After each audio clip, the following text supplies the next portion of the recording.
식사 맛있게 하셨습니까? 네.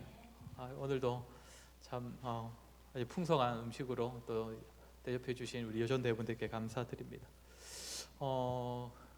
네. 또 성찬을 섬기기 위해서 또 어제 오늘 이렇게 또 분주하게 또 섬겨주신 우리 당회원 분들과 또 권사님들께도 감사드립니다. 오늘은 지난주에 이어서 웨스트민스터 신앙고백서 30장의 내용을 함께 다루려고 합니다. 우리가 지난주에 보았던 것이 이제 성찬 29장의 내용이었는데 간단하게 한 번만 살피고 바로 오늘 내용으로 한번 들어가 보도록 하겠습니다. 성찬은 그 정해지던 때가 성경에 분명히 드러난다고 했습니다. 예수님께서 배시당하시던 그날 밤에 이렇게 친히 제자들과의 만찬 자리에서 그 성찬을 제정해 주셨습니다. 그리고 이 목적이 또 성경에서 분명하게 나타납니다. 먼저는 그분이 우리에게 희생 제물이 되셨다는 사실을 계속 기억하도록 하기 위함이고, 또 그분이 주시는 그 은덕을 계속적으로 우리에게 보여줄 뿐만 아니라 실제로 누리도록 하는 시간이 바로 성찬이라고 했습니다. 그리고 이를 통하여서 영적인 성장이 이루어지는 것이고, 또 성도들로 하여금 이제 새 생명을 받은 자답게 이제 좀 더 신실하게 살아내도록 하는 그렇게 결단하는 역할도 하는 것이 성찬이라는 것입니다. 그리고 이제 그 그리스도와의 교제의 시간이고, 그 시간을 통해서 다른 성도들과도 교제가 이루어지는 것이 성찬이다. 오늘 성찬이 좀 이런 은혜가 있었는지 잘 모르겠습니다만, 어쨌든 성찬은 우리에게 기념만이 아니고 실질적인 유익이다 라는 것을 좀 기억을 할 필요가 있습니다. 그리고 성찬을 포함한 이제 그 로마 교회의 미사가 지금도 드려지는 제사처럼 여기시는 그것은 굉장히 잘못된 것이다 라는 것을 말했습니다. 제사를 지금 드리고 있습니다, 그 사람들은. 근데 오늘 오전 예배 또 말씀드린 것처럼 예수 그리스도를 통해서 드려지는 제사는 단번에 끝났습니다. 그러니까 한 번만에 끝이 났다는 것이죠. 그래서 로마 교회가 지금도 제사를 드리는 것은 마치 2000년 전에 예수님께서 십자가에서 달려 돌아가신 그 사건이 부족했다라는 말을 하는 것이기 때문에 잘못됐다는 것을 우리가 알 수 있습니다. 그래서 그에 따라서 또 그 성찬을 행하는 것도 당연히 잘못된 것입니다. 그리고 우리 오늘 그 성찬을 이렇게 제가 이제 가지고 있는 예식서에 따라서 이렇게 진행을 했는데 신앙고백서도 거의 동일하게 가르침을 주고 있습니다. 그리고 또 하나 기억해야 되는 것은 이제 참석하지 않은 자들에게는 떡과 잔을 나눠줄 수 없지만 참석한 모든 자에게는 사실상 그 자가 스스로 거부하지 않는 이상은 다 주어야 합니다. 사제만 먹어도 안 되고 사제 빼고 먹어도 안 되고 누군가한테 안 주는 것도 사실은 가당치 않습니다. 그리고 이제 지난주에 또 말씀드렸던 것이 실제로 이 자리에서 영적으로 또 그리스도께서 임재하시기 때문에 우리는 여기서 먹는 그 빵과 포도주를 예수님의 살과 피라고 칭할 수도 있고, 그렇지만 여전히 본체는 또 남아있기 때문에 빵과 또 포도주라고도 지칭할 수 있다라는 내용이 있었습니다. 그리고 화채설, 로마 교회가 말하는 화채설, 이제는 아시겠죠? 계속 나오니까 실제로 예수님의 살과 피로 변한다라고 믿는 화채설은 당연히 잘못된 입장이다라고 얘기하는 것이고, 그리고 죄송합니다. 또 하나가 뭐였습니까? 여기서 실제로 어쨌든 유익이 얻어진다 주시는 그 성찬이 단지 상징적인 자리만이 아니라는 얘기를 하고, 그런데 실질적으로 유익이 주어진다고 해서 또 이 부분은 제가 그 루터의 공제설을 비판하는 것보다라고 했습니다. 공제설은 뭐라고 했습니까?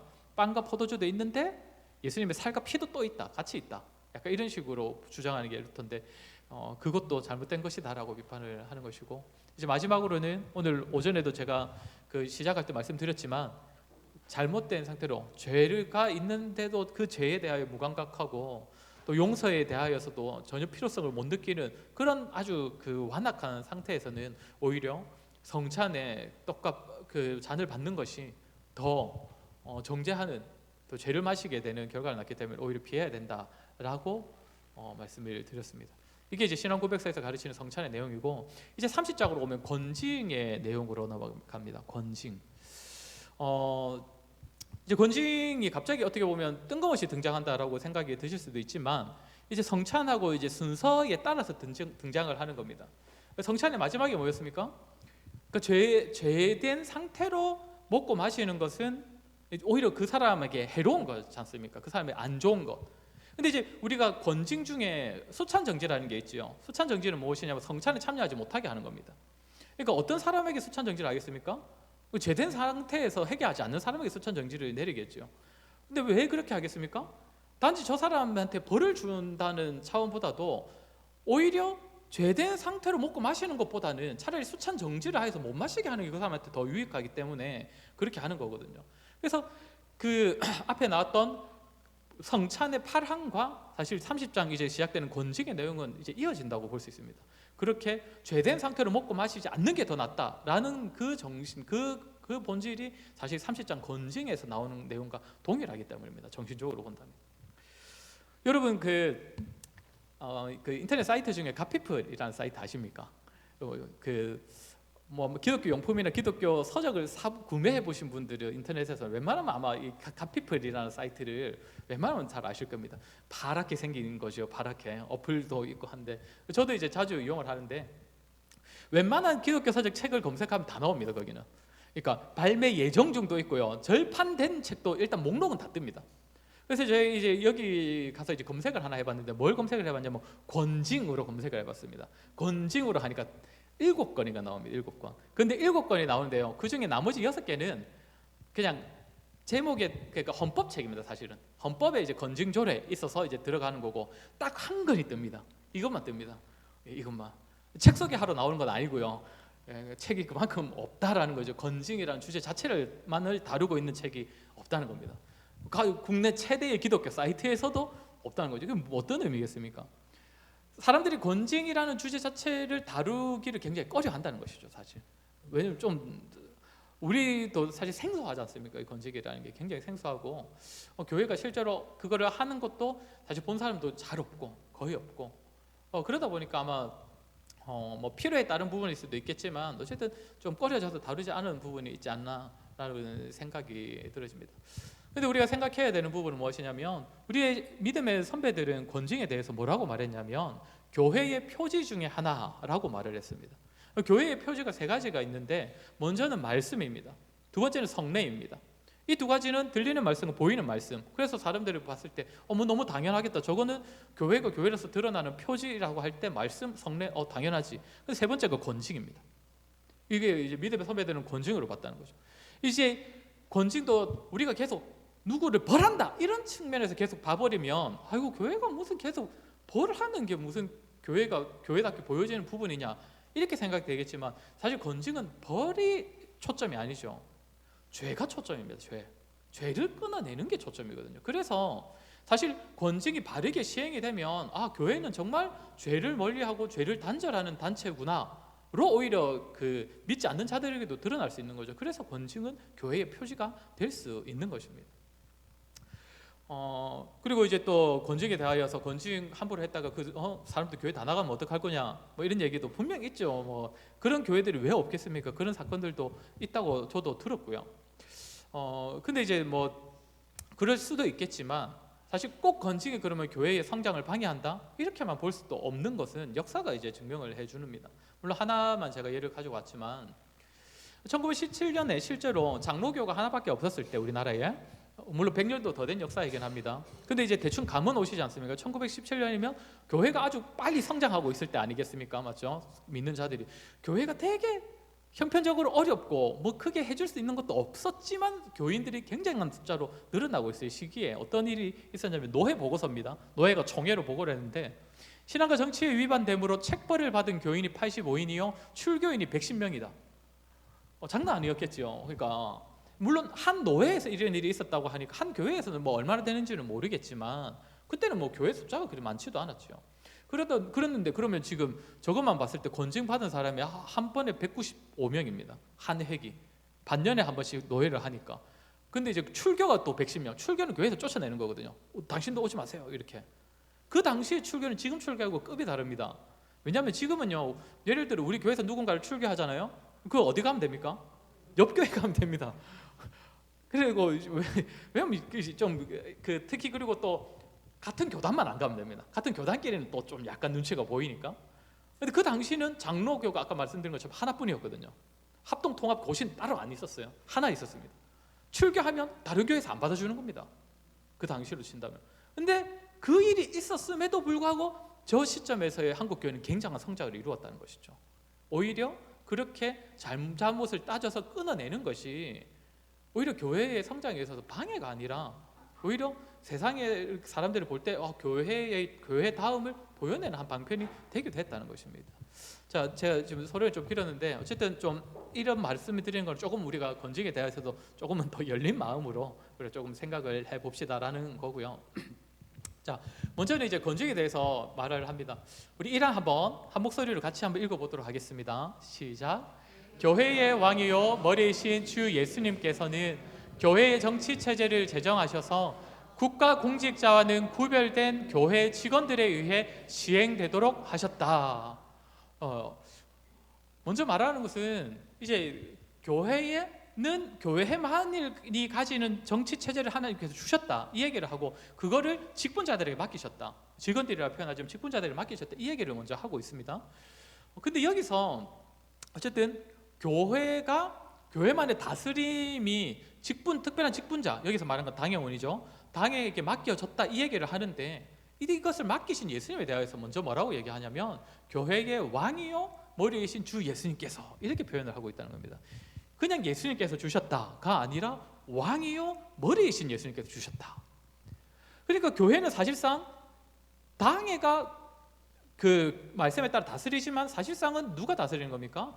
왕이요 머리이신 예수님께서 다스리도록 맡기셨다는 거거든요.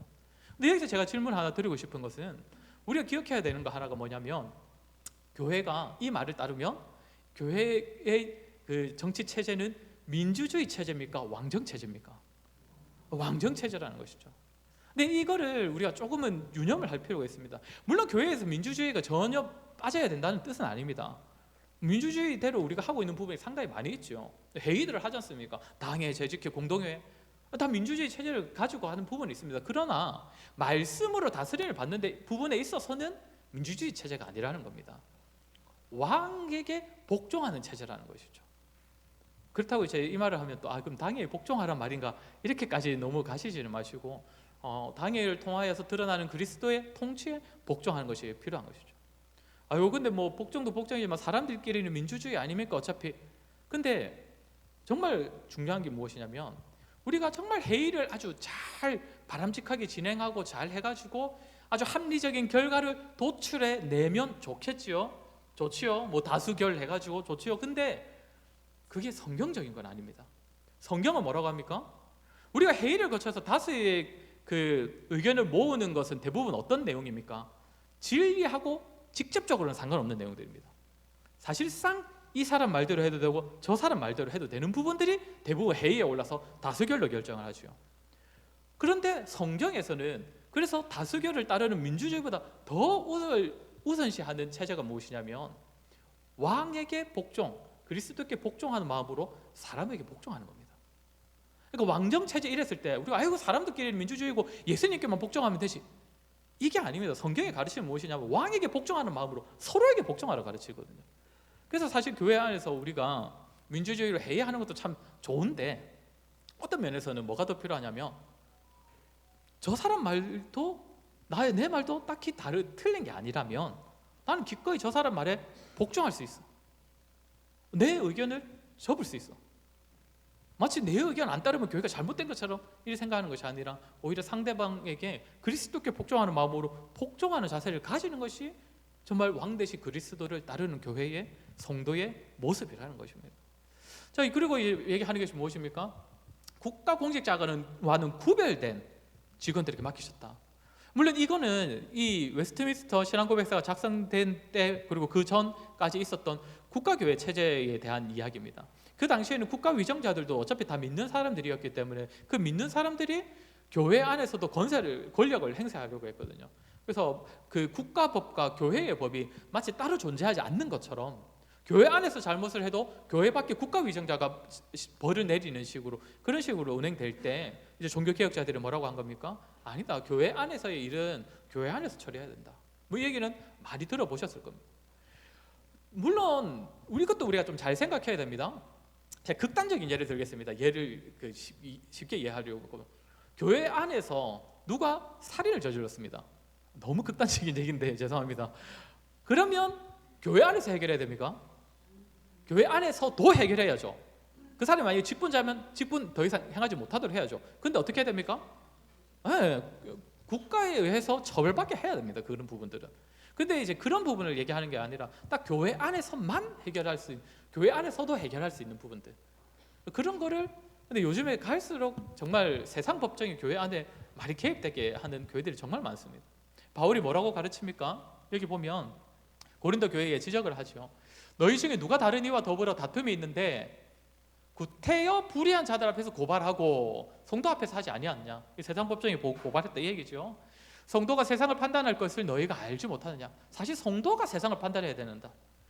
세상도 너희에게 판단을 받겠거든 지극히 작은 일 판단하기를 감당하지 못하겠느냐.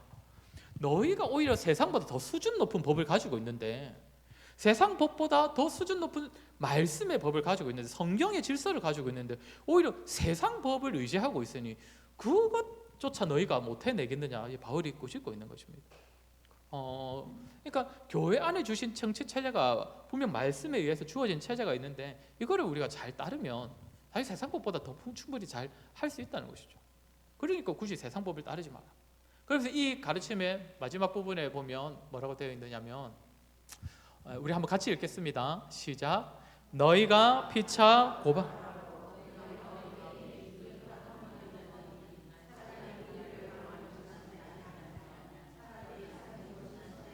네. 교회 안에서 뭔가 분쟁이 있을 때 해결해 보려다가 안 되니까 그냥 밖에 가서 고발을 해버릴 때 바울은 뭐라고 합니까? 차라리 불의를 당하는 것이 낫지 않냐. 자기가 억울한 게 교회 안에서 해결이 안 되니까 교회 밖으로 고발을 하는 거죠. 그런데 그래가지고 교회와 성도가 세상 사람들의 판단을 받고 세상 사람들에게 비웃음을 당할 바에야 차라리 너가 불의함을 당하고 썩묵임을 당하는 것이 차라리 낫다라고 바울이 가르치고 있다는 거예요. 참 어려운 부분이긴 합니다. 그죠? 참 어려운 부분입니다. 지난주 수요일에 같이 이렇게 잠깐 다뤘던 말씀인데, 출애굽기의 말씀에 이런 가르침이 있습니다. 두 사람 사이에서 이제 해결이 되지 않는 부분이 있을 때 한 사람이 뭐라고 합니까? 여호와께 맹세를 하면 상대방 입장에서는 그 의견이 분명 잘못된 것이라고 거짓이라고 보여지더라도 믿어주라는 겁니다. 근데 이거는요, 저 사람이 여호와의 이름을 말해버렸기 때문에 넌 어쩔 수 없이 참아야 돼 이게 아닙니다. 여호와 이름 말했는데 네가 어떻게 할 거야? 막 이런 뜻이 아니고, 이제는 이 두 사람의 다툼과 갈등이 이제 어디로 옮겨지는 겁니까? 여호와께로 옮겨지는 거예요. 여호와께로. 저 사람이 자기가 속이고 싶어서, 상대방을 속이고 싶어서 여호와의 이름으로 맹세를 하는 거짓 맹세를 하더라도 이제 그 판단이 이제 누구에게 있는 겁니까? 하나님께 이제 달려 있는 것이죠. 그래서 저 사람이 여호와 이름을 맹세할 때 내가 봤을 때는 그래도 저 사람 잘못했는데, 그래도 저 사람이 틀린 건데 라고 싶더라도 여호와 이름을 맹세할 때는 이제 믿어주고 받아줘야 되는 거예요. 왜냐하면 이제는 하나님께 다 맡겨버리라는 겁니다. 이제 내가 일일이 그걸 억울함 해소하려고 하지 말고. 사실 교회 안에서도 바울이 가르친다 사실상 동일한 것이죠. 교회 안에서 이루어지는 뭐 권징, 말씀에 따르는 치리, 이런 것들 때로는 부족함이 있을 수 있죠. 때로는 아쉬움이 있을 수 있습니다. 그러나 교회 안에서 서로가 서로에게 갈등과 또 그런 다툼이 있을 때 우리가 먼저 따라야 하는 마음은 무엇이냐면, 그래도 좀 죄송스러운 말이지만 세상의 법정에 그렇게 소문나고 고소함으로써 교회와 성도가 웃음거리가 되는 것보다 그냥 내가 좀 불의함을 당하고 속임을 당하는 것이 그래도 더 낫다. 그것이 오히려 더 성숙한 성도의 모습이고 교회를 지키는 모습이다 라고 바울이 가르치고 있다는 것입니다. 이것도 말씀 좀 드려야 되는데, 직분자들에게 무엇이 맡겨졌다라고 하냐면 천국의 열쇠가 맡겨졌다. 천국의 열쇠. 이 표현이 사실 생소한 표현입니다. 웬만하면 잘 이렇게 다루지 않는 내용인데, 그럼 직분자들, 여기서 말하는 직분자는 앞에서도 말씀드린 것처럼 치리회는 교회 안에서는 당회밖에 없습니다. 교회 밖으로 가면 노회가 있고요, 총회가 있는데요, 치료에는 당입니다. 그럼 당에게 뭐가 맡겨졌냐면 천국의 열쇠가 맡겨졌답니다. 표현이 엄청 거창하지요. 근데 이게 어떤 의미냐? 그들은 이 열쇠를 통해 죄를 그대로 두거나 죄를 사하는 권세를 갖는다. 근데 이것도 오해를 많이 살 수 있는 거지요. 이 말씀을 그대로 이제 인용을 해온 겁니다. 너희가 누구의 죄든지 사하면 사하여질 것이요 누구의 죄든지 그대로 두면 그대로 있으리라 하시니라. 예수님께서 예수님의 제자들에게 부활하셔서 하신 말씀인데, 이 말씀을 그대로 그냥 직역을 해버리면 제자들이 죄를 사하는 권세가 있다 이렇게 되죠. 고백서도 마치 그런 것처럼 설명이 되어 있는데, 근데 이제 이거는 우리가 이런 거 볼 때 항상 뭐라고 했습니까? 오해가 될 만한 부분은 성경 전체적인 가르침을 봐야 된다고 했습니다. 로마 교회는 이걸 그대로 받아들여 가지고 교황과 주교한테 마치 죄의 권세를 살 권세가 있는 것처럼 죄를 살 권세가 있는 것처럼 이야기를 하는데, 그렇지 않죠. 여기서 하는 말은 결국 권징에 대한 얘기입니다. 권징에 대한 얘기. 이 뒤에 나오는 설명들이 조금 중요합니다. 여기 보면 상황에 따라 회개하지 않는 자들을 향해서는 말씀과 권징을 통해 천국 문을 닫고, 회개하는 죄인들에게는 복음의 봉사와 권징의 해설을 통해 천국 문을 여는 권세를 갖는다. 천국 문을 열고 닫는다는 표현이 여기 나오는데 이게 무슨 말이냐면, 근데 뭐라고 합니까? 말씀과 권징을 통해라고 하죠. 자, 사람이 천국에 들어갈 자격을 얻는 것은 물론 믿음이죠. 믿음인데, 근데 그것이 결국 그 믿음이 또 사람들에게 전가되는, 전해지는 통로가 무엇입니까? 복음이죠. 복음. 말씀입니다. 말씀이 들려지지 않는데 그 사람이 갑자기 하나님을 믿는다, 이건 말이 안 되죠. 사실 복음이 들려져야 합니다. 계속 들려져야 하죠. 그런데 이제 권징을 통해서 회개를 도저히 안 해서 교회가 말 그대로 출교를 하는 겁니다. 출교하면 어떤 일이 일어납니까? 그 사람은 더 이상 복음을 들을 수가 없죠. 그러면 말 그대로 그 사람에게는 천국 열쇠가 닫혀버리는 겁니다. 그러니까 이 권한이 당회에게 맡겨졌다는 겁니다. 당회에게. 그래서 누가 잘못했을 때 물론 출교까지 갈 일은 거의 없습니다. 거의 없는데 출교, 그리고 출교 바로 밑에 단계가 뭐냐면 수찬정지입니다. 우리 수찬정지를 생각보다 가볍게 여기지만 수찬정지가 총 7단계 중에서 6단계입니다. 그러니까 7단계가 출교고 그 바로 직전이 수찬정지인데, 수찬정지는 뭘 못하게 하는 겁니까? 눈에 보이는 말씀인 또 복음을 금지시키는 거지 않습니까? 그러니까 그 복음 자체를 닫아버리는 거거든요. 그러면 실제로 천국 열쇠가 닫히는 것과 같은 결과가 나는 것이죠. 근데 이제 이 일들이 이제 당회의 7일을 통하여서 이루어진다. 이것을 이제 2항에서 가르치고 있는 것입니다. 사망에서는 권징의 목적에 대해서 이야기를 합니다. 여기 보면 권징의 목적은 가장 먼저 말하는 것은 죄를 범하는 형제를 교정하여 닥치 얻기 위해서. 이것이 권징의 가장 1차적인 목적이고 주 목적입니다. 무엇입니까? 죄를 범하는 형제를 위한 것이라는 겁니다. 형제를 위한 것이다. 그래서 이게 정말 우리가 다 같이 좀 기억을 하고 있어야 될 부분입니다. 우리도 다 권징의 대상이 될 수도 있고, 목사도 마찬가지고요. 대상이 될 수도 있고, 또 권징을 하는 당의 치료가 될 수도 있는데요. 주 목적이 사람에게 상처 주기 위함이 아니라는 겁니다. 그 사람의 죄를 오히려 꺼내낼 수 있도록 도와주고, 그래서 그 형제를 건져주기 위함이다. 그거를 먼저 우리가 좀 다 같이 기억을 하고 있어야 됩니다. 이거를. 그리고 이제 두 번째가 무엇입니까? 그 형제만이 아니라 사실 죄는 전념성이 있죠. 다른 사람에게 대한 영향력이 있습니다. 그래서 권징의 두 번째 목적은 무엇이냐면, 다른 형제들이 그 유사한 죄를 범하지 않도록 방지하기 위해서. 누군가가 뻔한 잘못을 저지르고 있는데 온 교회 성도들이 그냥 내버려 둡니다. 그럼 다른 성도들이 봤을 때 나도 저런 잘못을 저질러도 별 상관없는 거네. 당연히 이런 결과가 낫지 않겠습니까? 이런 결과를. 그래서 다른 형제들도 그런 죄를 범하지 않도록 하기 위해서 권징은 필요하다는 거예요. 그리고 세 번째는 무엇이냐면, 온 덩어리에 퍼지는 누력을 제거하기 위해 공동체를 위해서도 필요하다는 겁니다. 공동체를 위해서. 공동체를 지키는 거에서도 권징은 필요하다. 그리고 결국엔 또 이것 다 지킴으로써 무엇입니까? 그리스도의 영예와 복음에 대한 거룩한 고백을 변호하기 위하여. 사실 복음이 전해지는 데 있어서 정말 중요한 게 무엇입니까? 성도의 거룩한 삶입니다. 그죠? 거룩한 삶이 뒷받침되지 못하면 사실 복음이 증거되기가 너무 힘듭니다. 그렇기 때문에 성도의 거룩한 삶을 위하여서 권징이 아주 바르게 시행될 때 오히려 복음까지도 우리가 정말 보호하고 잘 전하게 된다는 것입니다. 그리고 마지막은 무엇이냐면, 범죄자로 인하여서 하나님의 진노가 내려지는 것을 막기 위해서. 이건 성경에서 우리가 한 예를 찾아볼 수 있죠. 우리가 아간의 사건을 떠올려 보시면 합니다. 이게 무슨 말이냐면, 우리가 이제 공동체적으로 하나님께서 벌하실 때 공동체가 다 같이 잘못을 해야 꼭 하나님께서 벌하시는 건 아니지 않습니까?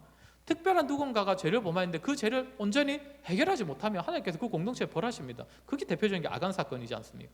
아간을 벌하였을 때 오히려 이스라엘이 회복이 이루어졌고 하나님의 진노로부터 건짐을 받았죠. 이스라엘 백성들이. 교회도 마찬가지라는 겁니다. 교회에서도 이 원리가 적용되기 때문에 교회는 때로는 아픔과 상처가 되더라도 이 권징을 잘 시행하는 것이 필요하다라는 겁니다. 그리고 마지막으로 이제 이 권징의 예를 몇 가지 들어놓은 겁니다. 이 목적들을 더 잘 이루기 위해서 교회의 직원들은 범죄의 성격과 죄인의 과실에 따라 권면, 수찬정직, 출교를 시행해야 한다. 이 당시에는 이제 아마 이 세 단계만 있었던 것 같은데 실제로 지금 우리 헌법을 보면 조금 더 단계가 있습니다. 여기 보시면 지금 우리 고신의 헌법으로는 이렇게 7개가 있습니다. 견책, 근신, 시무정지, 정직, 면직, 수찬정지, 출교.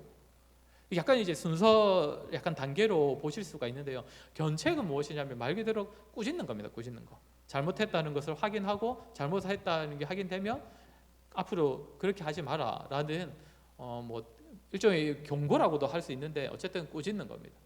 근신은 무엇이겠습니까? 뭐 우리가 일반적으로 사용하는 그 근신하고 비슷한 겁니다. 뭐 때로는 이제 반성문을 쓰게 할 수도 있고요. 때로는 어떤 뭐 발언권 같은 것들을 조금 제지할 수도 있고 이런 부분이고. 근데 이제 시무정지, 정직 이거는 지금도 보니까 논란이 좀 있더라고요. 너무 비슷하다는 거죠.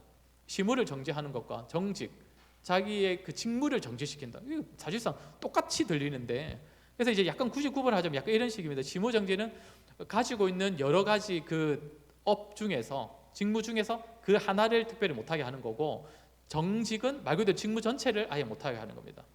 목사가 시무정지를 받으면 말씀을 설교하지 못하게 하거나 아니면 당회의 행정 업무를 처리하지 못하게 하거나 뭐 이런 식으로 하나를 뺄 때 이제 시무정지라고 볼 수 있을 거고 정직은 뭡니까? 아예 목사로서 할 수 있는 당회장의 권한도 박탈되고 일단은 설교도 못하게 하는 이런 게 이제 정직이라고 볼 수 있는데 근데 이게 헷갈려서 이건 뭐 바뀌어야 된다 이런 말이 많더라고요. 면직은 뭡니까? 직분 자체가 이제 박탈되는 겁니다. 직분 자체가 목사는 이제 더 이상 목사가 아니게 되는 것이 면직이고 다른 직분도 마찬가지입니다. 수찬정지는 아까 말씀드린 것처럼 성찬에 참여하지 못하게 하는 겁니다. 보이는 말씀을 받아 먹지 못하게 하는 거. 그래서 이게 근데 오늘날 참 성도들로 하여금 별로 무섭지 않은 벌이 되고 있습니다. 왜 그렇습니까? 수찬정지가 보면 대략 6개월을 선언한다 되어 있거든요. 6개월 이상이라고 하는데 6개월 수찬정지 그럼 오늘 누군가가 수찬정지의 벌을 받았습니다. 그럼 그 사람은 성찬 몇 번 못하게 될까요? 예, 우리 교회 올해 1년 계획으로 따르면 한 번 딱 못합니다. 한 번. 왜냐하면 다음 성찬은 아마도 성탄일 건데 성탄주일일 건데 그때 딱 한 번 못하는 거예요. 이래 봤을 때는 사실 수찬주기가 그렇게 뭐 커 보이지 않는데 사실은 이제 우리가 성찬의 의미를 우리가 좀 더 잘 안다면 수찬주기가 정말 사실상 무서운 건징이라는 걸 우리가 알 수 있는 것이죠. 자, 어쨌든 오늘 우리가 건징에 대해서 배웠는데 중요한 것은 무엇이냐면 형제를 지키기 위함이고 공동체를 지키기 위함입니다. 그리고 건징의 정신에 있어서 또 중요한 것은 무엇입니까? 서로에게 복종하는 마음입니다. 서로에게 복종하는 마음. 왜냐하면 그 전에 서로에게 복종하는 모습에 있을 때 다툼과 뭔가 서로와 막 같이 이렇게 갈등을 가지는 이런 부분이 애초에 제거될 수 있기 때문입니다. 그래서 우리 교회가 지금껏 잘해오셨지만 앞으로도 우리가 좀 서로의 다름을 인정하고 또 서로 상대방이 좀 나의 의견보다 좀 못한 의견을 내더라도 그 의견에 따라서 교회가 서가는 것이 아니라 예수 그리스도께서 이 교회를 지키시고 세워가신다는 사실을 우리가 좀 인정하고 그래 하여서 참 서로에게 복종하기를 또 기뻐하는 그리고 서로의 잘못이 보일 때 또 함께 기도하고 또 그 죄를 잘 끊어낼 수 있도록 서로를 돕는 그러한 귀한 언약 공동체가 되기를 주의 이름으로 간절히 소원합니다.